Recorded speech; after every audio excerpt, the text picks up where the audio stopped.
So guys, another day, another vlog. So pupunta po kami ngayon sa edge of the world dito sa Riyadh. At may kasama ko ngayon, family sila. Of course, yung kanina ko pakachikahan, si Ate Rose. Ayan siya. Oh, sige, si Rose na lang. Pakiulit. Oh, sige.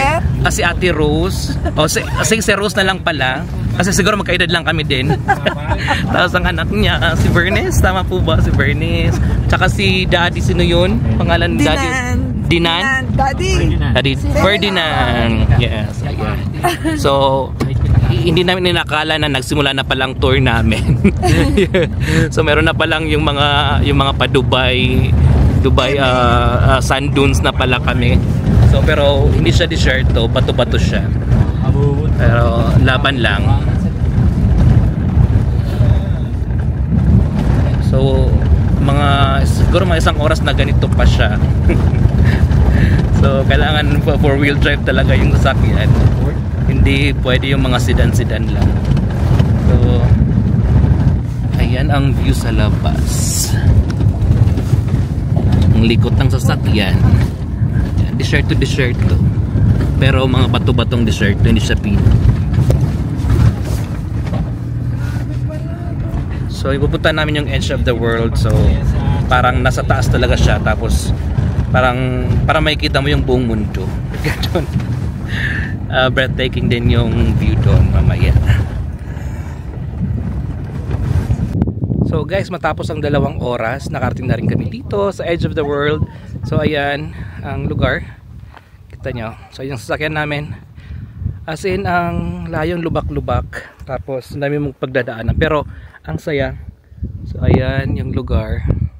So may na tayo doon. Tapos yung mag-video tayo doon, palagpasin lang doon sa may police kasi nga hindi bawal silang i-video, baka mahuli tayo, mahirap na. So ayan, so ito yung sasakyan namin ulit. So, ayan yung lugar. Desierto siya pero mga bato-bato, kakaiba. So guys, dating pag-stop nyo doon, maglalakad pa kayo ng 25 minutes papunta sa taas. So ayan ang taas sa likod ko, yan sila.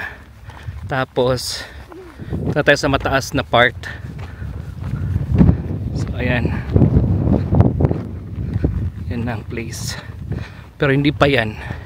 Meron pa, doon pa, pinaka-edge.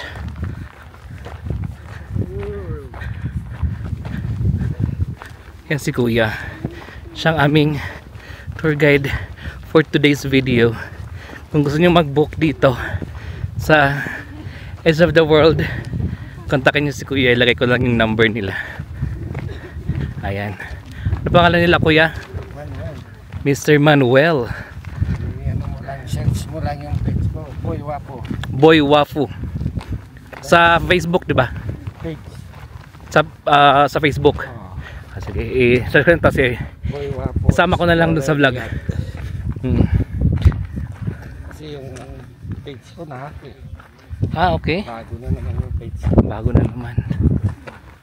2,000 na mahigit eh. Hinack naman ng European. Uy, talaga. Malalayo rin ang lakad yun. Yun yung edge doon. Marami talaga siyang pwedeng pwestuhan.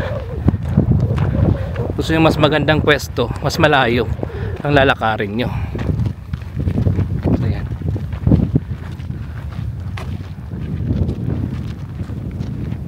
Malayo nga. So guys, magpapatuloy na kami paglalakad. Malapit na kami. Ayan na yung point saan ka magpa-picture. Meron din doon sa side na yon, sa baba.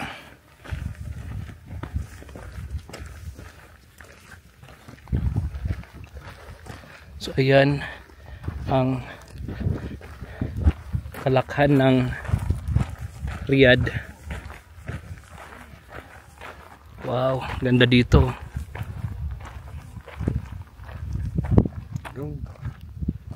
Gandang lugar. Tapos meron din dito, ang ganda ng kuwan dito, taas oh. Pero hindi sa pinakataas. Meron silang drone. Ano lang yan, mga Saudi lang. Bawal dito. Bawal nga drone. Yan ang lugar. Edge of the world.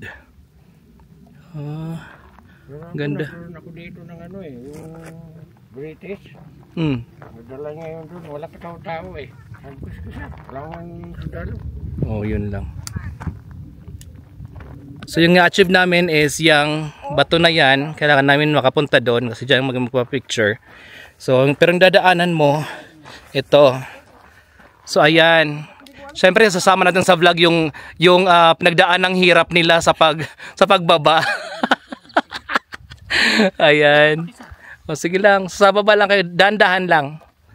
Okay. So ayan. Kailangan talaga mag-prepare na lang kayo ng sapatos na talagang kakapit sa mga bato. Yan. Tapos travel light lang kayo. So ayan ang lugar. So ayan. So, malapit lang. Ayan. So ayan. Stop muna ako kasi medyo mataas dito. Kailangan ko mag-concentrate. So ayan ang edge of the world. So dito nag-picture and all. Na-achieve na namin yung mga pictures namin. Nakakapagod umakyat pero worth it. So ayan. So pababa na. Ayan yung isa na takot na takot. Takot na takot na mag-picture sa bangin. Habang ang anak naman gustong gusto. Hindi naman nakakatakot masyado. Kasi safe naman siya. Ano diba? picture mo? May something insect. Buwan na ba yan o ano? Oo, Ano yan? picture mo. Kaya lang.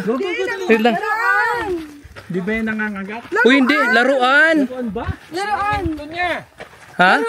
siniminto. Laruan pala to. Akala naman namin totoong mga hayop. Akala natin pa insect. Na fake news kami. Oh. Sino yung naloko ng mga laruan? Siniminto niya talaga. Sinimento. So meron ding spots dyan na maganda pero malayo-layo na rin lalakarin mo. So ayan. Papunta kami sa other site na maganda daw. Picturean din. Oo. Sa taas. Pero dapat talaga magpa-picture sa mga edge. Hindi ba pa-exempted ng 50 plus? Wala. 60 lang. Kaya nga edge eh. Dapat andun ka sa edge. Kaya siya tinawag na edge. Pero kuya, saan na mas matarik? Mas risky dito o dyan? Ayan. Kuya. Saan na mas So yun na yun sa taas. risky? So pababa na kami ngayon. Mas nakakatakot? Ayan. So yan dyan, area na yan, tatayuan yan ng mall. Kaya lang walang tao kasi malayo.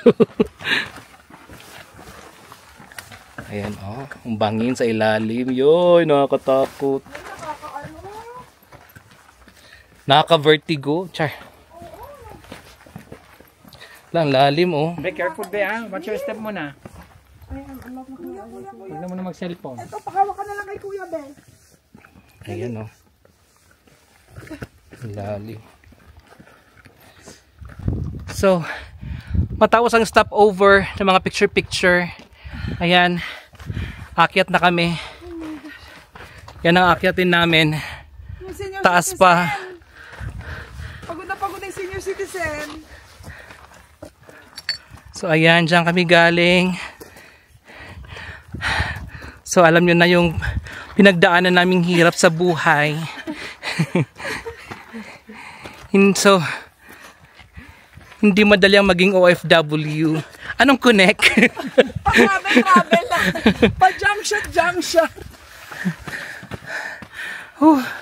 So ano, ulit pa? Hello from Kuwait! Yes. From Kuwait. Katabi ng Tuldok, Kuwait. Di ba may daan doon? Dito mas Kuya, dinadamay mo kami. Ayan. So, stop ko muna kasi nakakapagod. Bye! So guys, nandito kayo sa pinakataas as of looking here. Ito yung pinakamataas na point dito sa edge of the world. So ayan, sa taas ako. Ang ganda ng lugar. Worth it, nakakapagod pero worth it. Papakita ko sa inyo ang lugar talaga. So ayan, nandito ako sa pinakataas. Tingnan nyo kung gaano siya kalalim. Ganyan siya kalalim ang lugar. Grabe. So ngayon ang dami ng tao. Pahapon kasi nabangan nila yung sunset. Pero mas maganda yung mas maaga-aga kayo kasi ang daan pa uwi is madilim. So better na mas maaga. Baba na kami guys. So see you. So guys, pauwi na kami ngayon. So advisable talaga pumunta ng alas 12 kayo umalis. Kasi pag hindi, si brother camera. So ayan, kasi pag pumunta kayo ng hapon dito, dami ng tao as in, hindi kayo makapicture ng maganda. Maniwala kayo kay Kuya Manuel. Siyang may alam talaga. So ayan, kita nyo, yan yung mga tao ngayon pupunta dito. Ang dami nang andun ngayon, then kami pauwi na. Ang dami pang papunta. So hindi talaga yung makakaporma doon. Mas maganda talaga yung mas maaga. Yung 12 ang alis nyo, darating kayo ito mga alas 2 ng hapon. So at isa pa, winter din naman, hindi masyado mainit. So carry yan. So Kuya, pa-invite. Hello. Invite mo sila Kuya sa kwan mo dito. Please follow my page. Boy Wapo the Explorer Riyadh. Boy Wapo the Explorer Riyadh. So yun yung page ni Kuya kung gusto niyo pumunta dito. At take note guys, ang galing niya mag-picture tsaka video, promise. Hindi talaga kayo magsisisi. So again, pakita ko lang kung gaano karami ang tourist namin papunta dito sa baba. Kita ko sa inyo ang daming tao. Ayan. Kita nyo yan, papunta pa lang yan sila doon. So kung ano kayo sa taas, hindi na kayo makakapag picture ng maayos kasi maraming tao. Pero mas maaga kayo pumunta dito guys, okay? Yun lang naman ng aming advice. So I hope na nag-enjoy kayo sa aming trip ngayon today. Pwede ba yun? Nakakapagod pero worth it. Okay?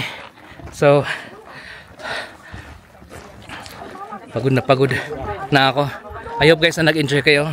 Please like, share, and subscribe to my channel, Travel with Jason. Saying travel while you can, because life has no rewind. Thank you guys. Welcome. Someone wants to say hi. Hi guys, how are you? Goodbye. Bye.